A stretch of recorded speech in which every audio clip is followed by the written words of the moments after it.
Hi everyone. Welcome to a new episode of our show After Work Chats. It is Thursday, and I'm really thrilled to have LK back. As you know, on Thursdays, Tuesdays, and Thursdays, that's when he comes and he gives us some of his wisdom. So, hi LK, thanks for being here. Hey, Gleb, thank you very much for introducing me again. Yep, and as I All said, you'll right, be so seeing what are we talking about today? today. It's gonna be actually what we talked about last time. We're just gonna Hmm. there's some evolving story happening with the topic we covered last time, and it's the same Oh, exact okay. clinic, which is HCA that we talked about last Hmm. time. That they had a new contract signed with nurses, and Hmm. mostly that was governing the AI and the restrictions of AI and how they're going to implement and use it. Now the Right. CEO, I think, was kind of forced to give some explanation about how they're going to use the AI in the future.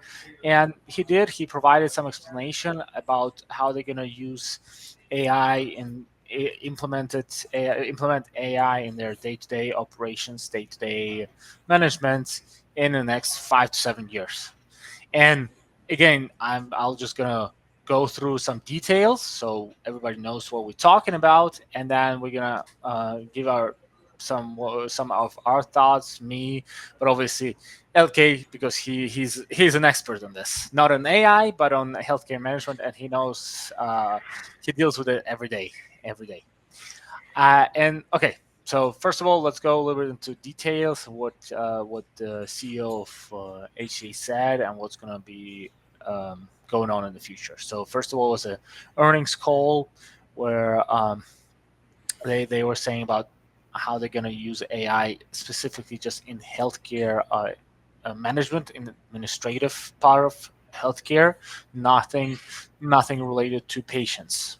Mostly, they Hmm. were not talking about patients, only about operational management of our business, and they listed some of the uh, main main parts where the AI is going to be used, and it is workforce allocation, the revenue cycle, managing receivables, and helping with claims denials. But the most Hmm. important thing is, and actually is going on right now already. It's not in the future. It's today's problem, and that's AI is helping with is staff scheduling. Staff scheduling has been a huge issue, and it's been an issue due to just overwhelming of the staff. They were not able to keep staff. They were just there were no retention. They were leaving just because there's too much workload, and nurses were not happy. And that's where they start implementing AI. So HCA, for example, they partnered with Palantir, a huge data company, to help implement some of the software so they can automatically schedule. Automatically make a schedule for nurses for the future. And again, I'm just put some facts here that I'm just gonna say so everybody gets more familiar. So what they're saying is that new process of implementing that Palantir software reduce the time it takes to create a schedule from 10 to 20 hours a month to just one. So it was before it was 10 20 hours a month, now just 1 hour a month to create a schedule, and that's it. So that's huge lift off from the burden that managers were taking on, but also in the same time it takes on huge amounts of data from nurses where they share their preferences on what they want, what days they want to work on, what days they don't want to work on, like in which departments, etc., etc. And then the software would automatically combine all this data, keep it in their computer and the hard disk, and then create a schedule.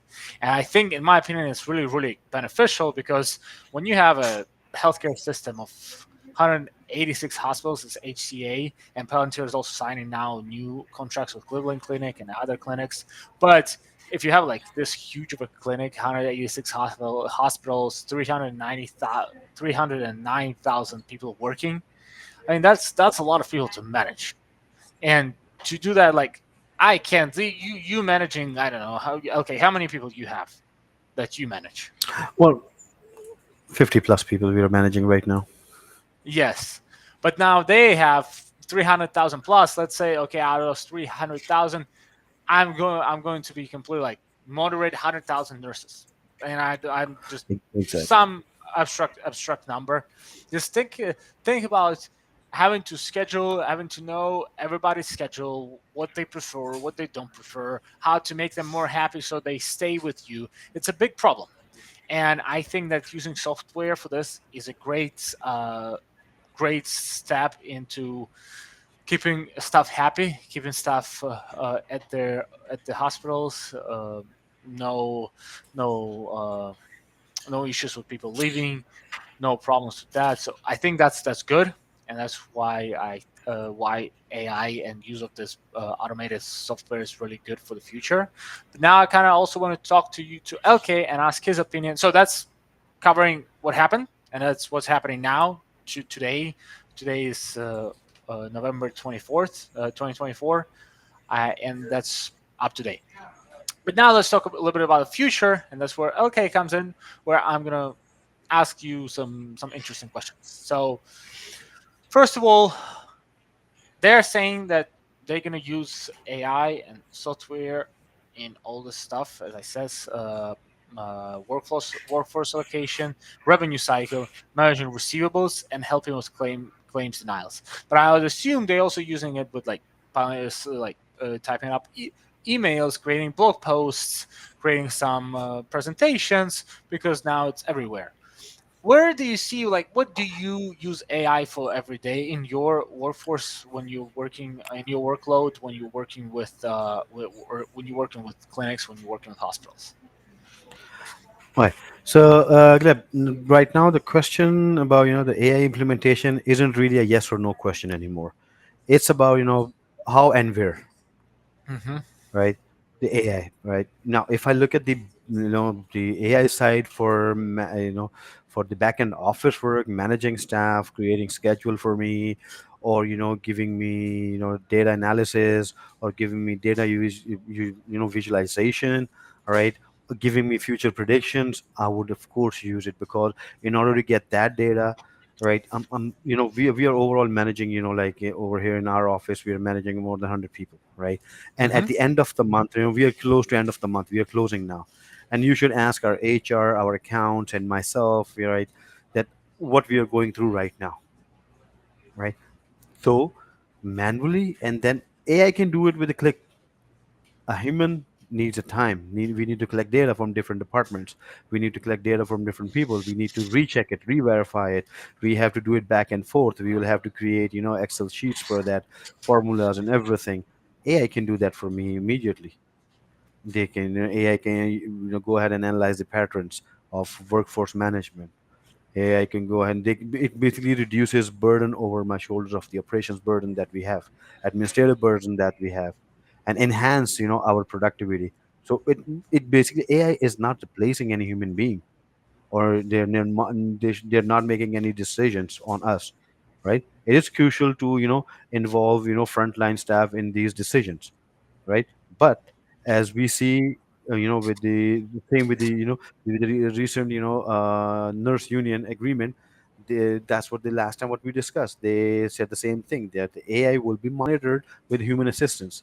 So human Yep. is there, but AI is helping us to get better data and predict our future, right? Just as you said, that 186. Now Sam Hansen is the CEO, right, of that Mm-hmm. HCA, Yep. and the 300,000 people, do you think a CEO can single-handedly manage it? They need to have some kind of a tool to do that, Yep. right? And the tool is, who can create that tool? Human will create that tool, but with the help of AI, it saves time, it saves data, it saves human hours. It basically is making human more productive, Yep. right? So it's about not the question is not anymore about if you are using AI or not. It's it's how and where you are using it. It Mm-hmm. depends. Yeah, and kind of like also adding to this, it's also eliminating the risk of human error when you create a schedule. Like, let's say Yes. you manage 1,000 nurses, or like let's say 100 nurses, and you create a schedule. Right. Like, I think 99% chance that's you're gonna make a mistake because you forgot what that nurse wanted, or you didn't see Yes, the exactly. pattern how to allocate them, how to allocate times, so it works the best for the nurse. And that's where Right. AI using, like, because you're gonna get tired. Like, as me as a person, like, let's say I have to go and I have to look through every single nurse, what they want, what they don't want, and I have to go through this and do it every single time, every month of every Yes. year that I am working there. I'm gonna get tired. That's the same exact thing. Like, oh, come on, I have to do something. I want to do Yes, something exactly. more interesting, more productive. And then AI Right. will never, or any software, let's don't even call it AI, just software, it's not going to get tired. The computer is there, that's going to work every day if you want it to, and it's going to do whatever you ask it to do. So that's, I think that use of AI in that sense is like, yeah, as you said, when you're managing so many people, it's not even like I think it's a must for your own benefit.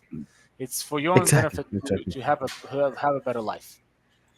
That's just my opinion, Yes. and I use it.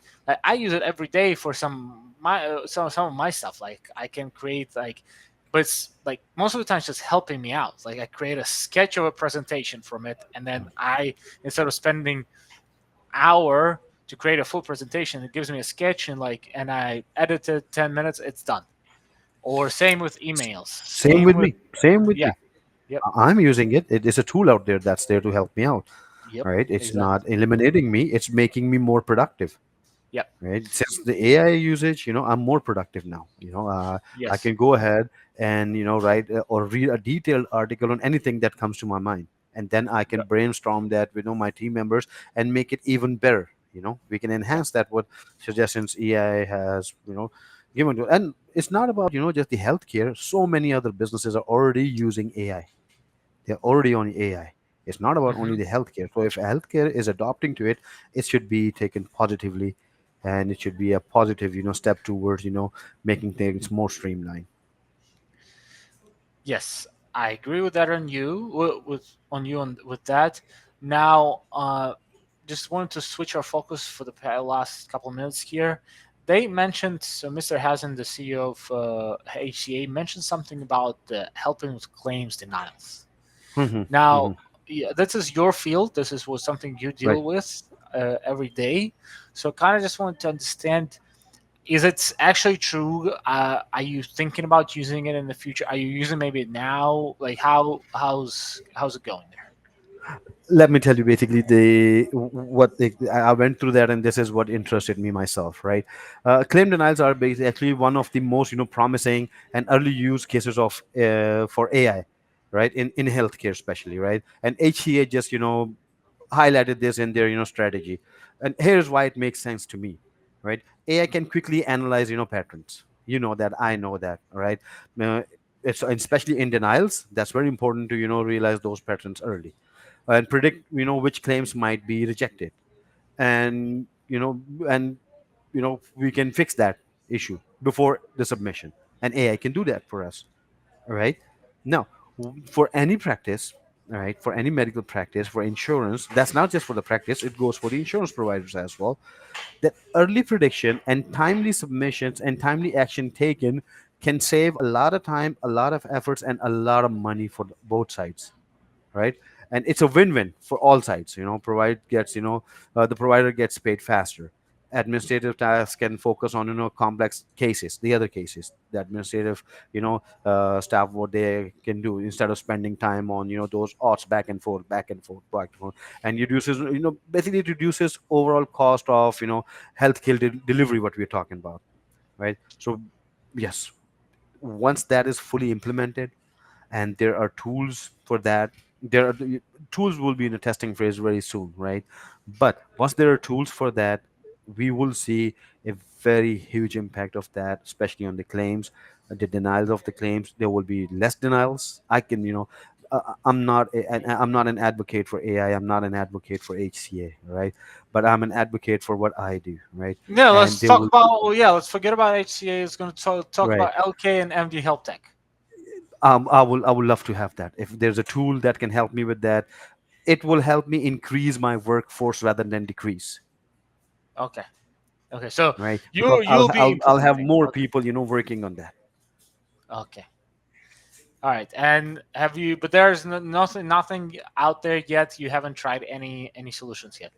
Am I I right? know because there are some limitations. There are some regulations that they are passing Okay. through because these you've been part of some of my work for some time, right? You know that Hmm. these denials are not just one go thing. You have to stay in back and forth communication. You Yep. provider patient insurance. There's a communication that you need to follow, Yeah. right? So yeah, and when we talk about AI, it's the machine is learning from humans, so there should be testing done, and they're in a Hmm. testing phase. To the best of my knowledge, they're already in a testing phase. Okay. Okay. AI is going to be, infiltrated in every department that is working. It's banking, it's healthcare, it's schools, it's astronauts, or it's astrophysics, or anything that you can think of. AI will be part of that very soon. Engineering and everything, it will be there. Yeah. It's almost there already. Yeah. It's also like being part, but not instead of people. It's like helping people out there. That's what I'm seeing. What I'm seeing happening Exactly. right The now. misconception should be clear that it's not here to replace humans. All Yep. right. It's here to help and make human more productive. Yes, Exactly. I do understand. I do agree that it is more powerful than a human being when it comes to giving out results. It can do it faster. But can it be 100% efficient?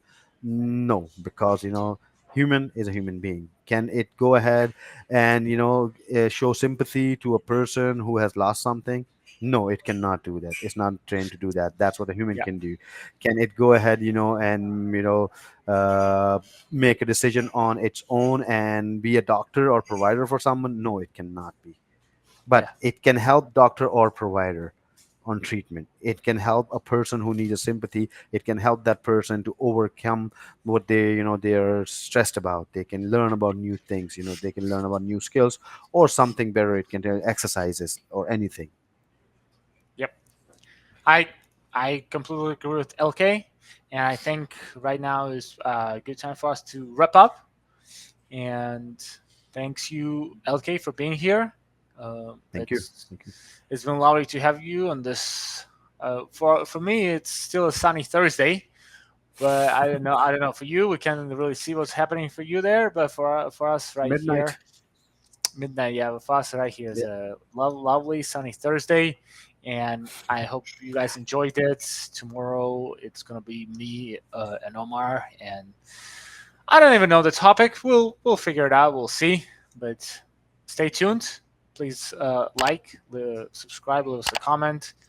What do you want me to cover next with LK? I will force him to talk about what you guys want. If you want me to, he'll be required to. So without anything else to say, thank you, LK. I'll see you soon.